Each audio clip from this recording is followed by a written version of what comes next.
Weserland und dann stehen wir dann da so an der Kaimauer, ne?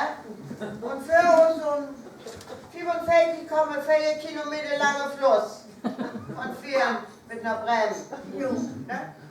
Ja, und dann haben wir aber ja noch diesen versammelten Finsterbauer bei uns, der immer gesungen hat, ein Schiff wird kommen. Mensch, was habt ihr denn an der Weser wohl? Kalle wollte auch mit der Bällebike um den Schiff. Und das soll ihm dann nach Bremerhaven bringen, weil da waren sie seine Ex-Freundin.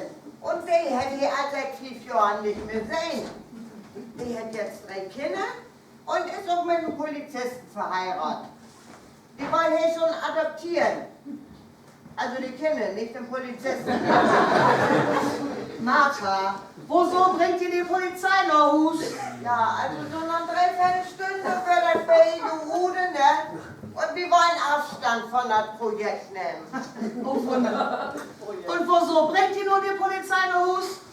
Ja, ich sag das nicht gern, ne? Aber mit das Baby habt uns ja auch die Kräfte in Stich lassen, ne? Also, ich wollte Vitali anrufen. Der soll uns mit seinem Taxi weiter nach Hus bringen. Und als wir dann von der Bällebike gerundet sind, da hat sich das Ding doch selbstständig gemacht. Also wenn du mich fragst, das wäre ein Produktfehler. Mit Mal geht das achte aus dem dollen Platzer und das Ding gleich in die Weser. Zum Glück haben wir das Baby schon gut getrunken. Du, wer die Polizei denn angehoben hat, das weiß ich nicht.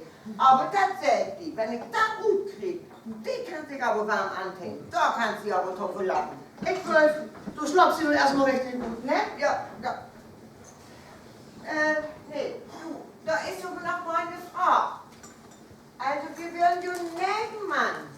Haftet eine da gesamtschuldnerisch?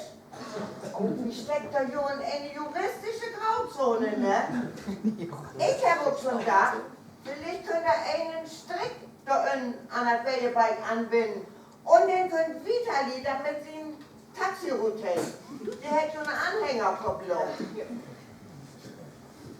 Oh, du, sag mal, kannst du eigentlich schnorcheln?